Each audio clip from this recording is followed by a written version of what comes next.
In Venezuela, for the second national public consultation is underway as the people shows with community projects they would like to develop in each territory.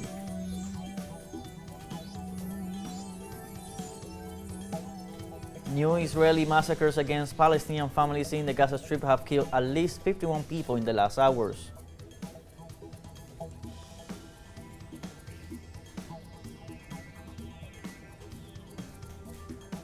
And in the Democratic Republic of the Congo, hundreds of people mobilized to demand an end to the armed conflict in the region.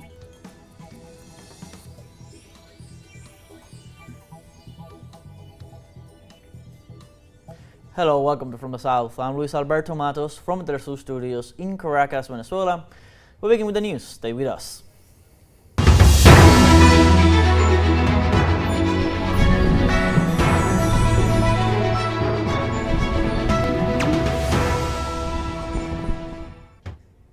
And Venezuelans are participating nationwide in the second public consultation this year in order to elect their communal projects to benefit their communes. On Sunday's elections, thousands of people will vote for their most needed communal proposals to be enforced. The most voted project will be financed by the national government and executed by the community, while the second most voted will be sourced by the state governments. In this context, the National Electoral Council informed having activated 5,718 voting centers nationwide and over 7,400 polling stations.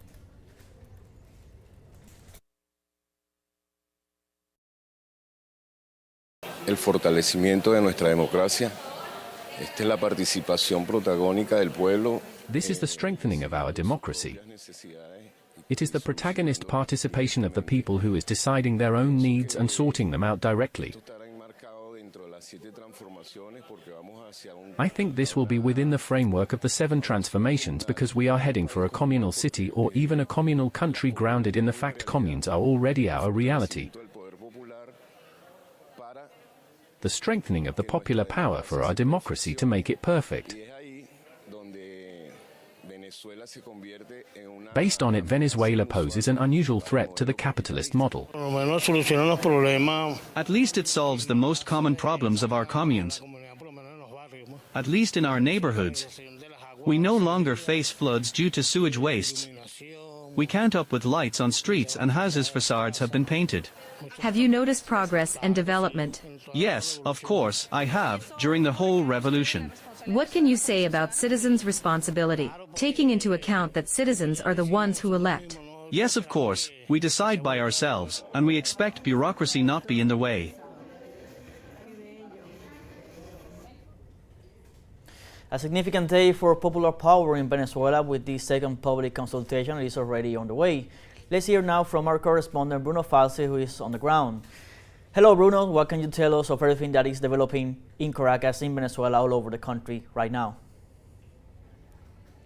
Hello Luis Alberto, we are here passing all day in the streets of Venezuela, in Caracas, in the capital, walking by in the center of votation, to see how is the climax of the people in the street. As you can see, they are here all in peace, voting, debating about the problems in their community, and decided today, in a historical process of direct democracy, the famous communal election in Venezuela. Today, they will vote in 6 projects. This commune will vote in 6 projects, and they will choose one of them as their principal problem, and they find their solution. Between the problems they elected, they decided that the internet 5G is one of the most problems of the neighborhoods.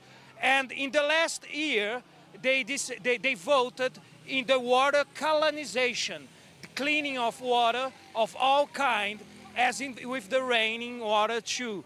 So keep following us in teleSUR to see the Bolivarian Revolution as the democratic process of the Bolivarian Revolution happens in this country. Now we go back to the studio with Luis Alberto. Thank you, Bruno, for the latest information. We're going to stay in touch in upcoming news brief to continue following up on this important Democratic Day being held in Venezuela. Let's now take our first break. We're not going to be right back.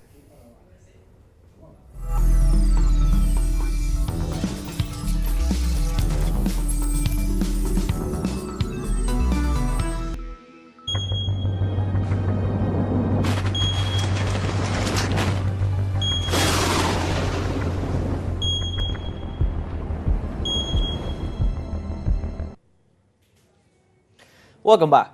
In Mexico, wildfires continue raging in the western Sierra Madre on Saturday. These fire outbreaks have hit the region since last March. The Secretary of Rural Development registered 13 active wildfires in different municipalities.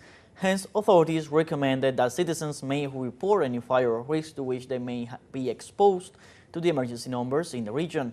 Over 258 firefighters from various units have been deployed to put out the flames, assist those affected, and attend to emergencies.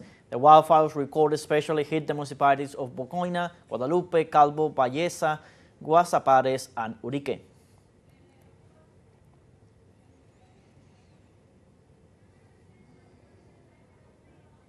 Meanwhile, in Cuba, authorities in Pinal del Rio have intensified their efforts to fight a large fire that has been active for several days in the Arenales area. According to official sources, aerial observation systems have been in place since last Friday to recognize and attack the flames.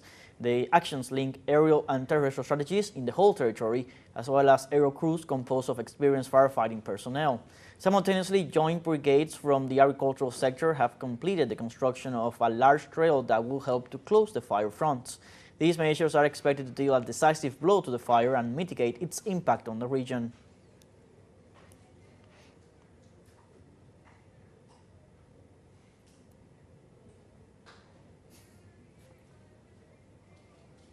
And heavy landslides in Ecuador caused the closure of roads due to the rains that hit the south of the country.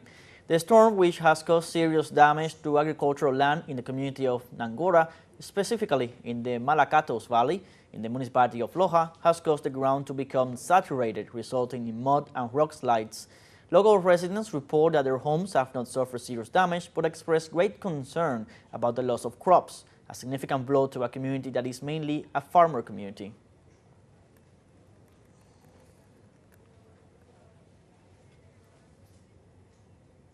And 9 people have died in the city of Vancouver, in Canada, after a driver ran over a group of people during a festival of the Filipino community. The incident occurred at 8 p.m. local time on Saturday, while the citizens of the Philippine community in Canada were celebrating Lapu-Lapu Day, honoring the heroic figure of the Asian nation. According to police reports, among the 9 dead, 1 child was identified, while 7 others were injured. A 30-year-old man was arrested at the scene of the accident after being identified as the perpetrator of the massacre.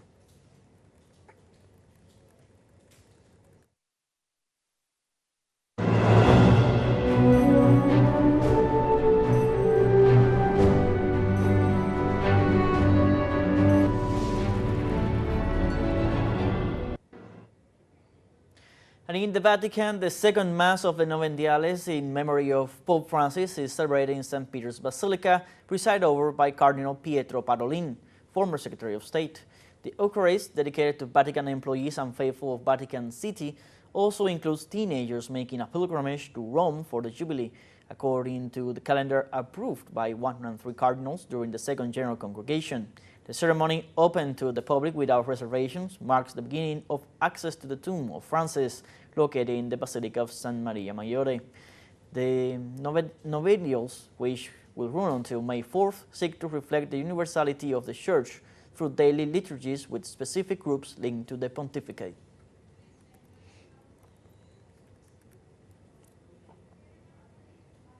We now have our second and final short break coming up. Before we invite you to visit our Facebook page at teleSUR English.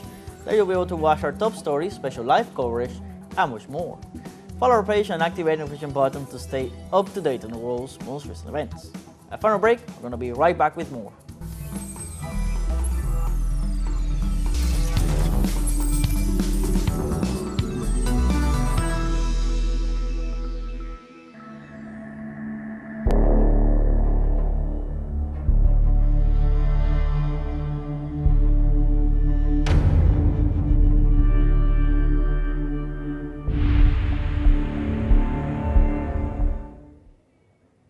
Welcome back. New Israeli massacres against Palestinian families in the Gaza Strip have killed at least 51 people in the last hours. According to health sources, another 115 people were injured as they warned that the death toll could rise. So far, the emergency teams are having difficulties to reach the victims who are trapped on the rubble due to ongoing Israeli attacks against ambulances and civil defense personnel. Since October 7, 2023, more than 52,240 people have been killed by Zionism, mostly women and children, despite calls by the United Nations and the international community for an immediate and definitive ceasefire.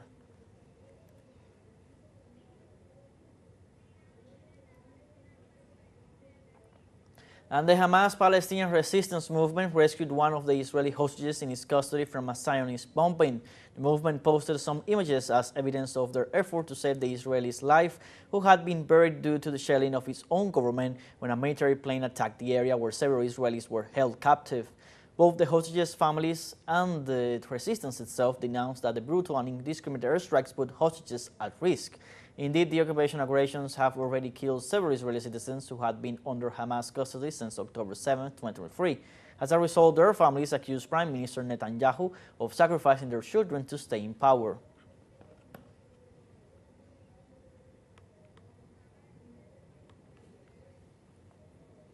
And the Palestinian Commission of Resistance to the Apartheid Wall and the Israeli settlements has denounced the ongoing strategy of colonization of land in the occupied West Bank. The organization pointed out that the Israeli authorities approved the construction of houses in the Jewish colonies illegally built on the West Bank. Experts point out that Israel is expanding its occupation in the territory despite international criticism of its illegal occupation campaign. They also denounced that Tel Aviv attempts to divide Palestinian areas by expropriating land and building settlements and roads meant exclusively for Jews.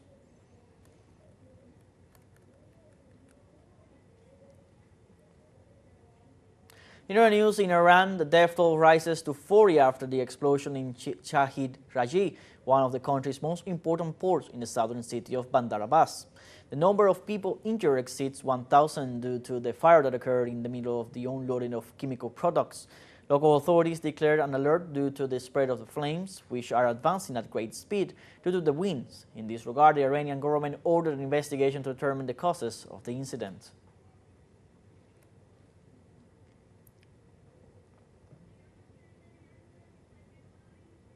Meanwhile, the fire department confirmed the continuity of the rescue work in search of possible victims among the rubble.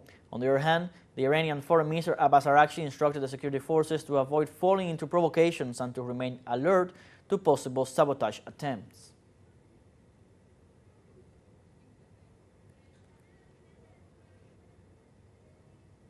Moving on, Sudan's paramilitary rapid support forces continued their violent escalation by attacking Sunday a refinery in Giley, northern Khartoum capital.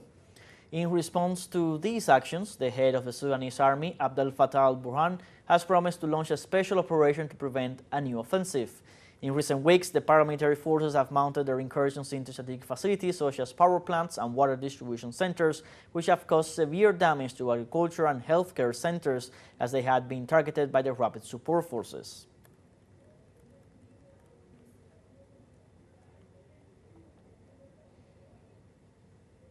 And in the Democratic Republic of the Congo, hundreds of people mobilized to demand an end to the armed conflict in the region.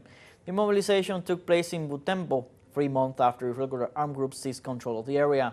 Demonstrators urged peace while chanting slogans of national unity and expressed their support to the preliminary agreement between Kinshasa and Kigali negotiated by the United States. Authorities estimate that the armed conflict has killed around 6 million people since the mid-1990s in the aftermath of the Rwanda genocide.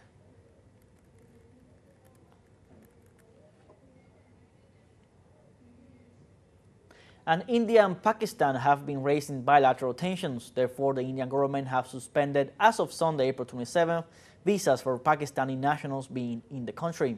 The tensions stem from a terrorist attack in Kashmir where 26 people were killed. As a result, India calls Pakistan a state that covers up for terrorists. This measure forces Pakistanis with short-term visas to leave India. In this sense, the regional heads of government warned that natives of the neighboring country who are in their states that they must comply with the deadlines informed by the government to avoid forced expulsion.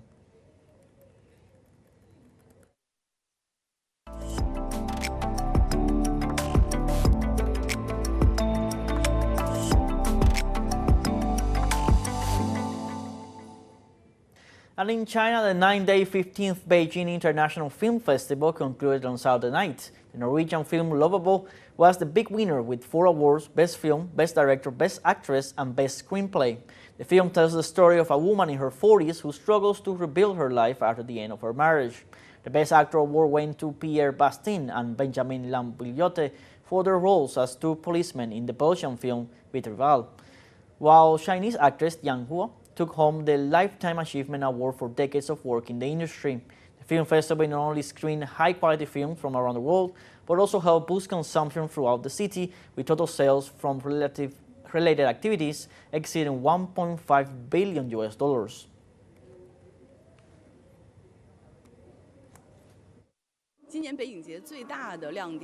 The biggest highlight of this year's Beijing International Film Festival was the launch of the Beijing Film and Life Festival, part of China's film consumption year, which was introduced by the China Film Administration and China Media Group. We've tried our best to maximize the potential of movies and the film festival in the city to boost a ticket stub economy. A movie ticket doesn't just get you into a cinema. It can also be used in a lot of other places, letting people really enjoy the fun and culture of movies and turning it into a citywide film carnival. Like this, we have come to the end of this news brief. You can find these and many other stories on our website at telesurenglish.net. So join us on social media: Facebook, X, Instagram, Telegram, and TikTok. For Telesur English, I'm Luis Alberto Matos. Thanks for watching.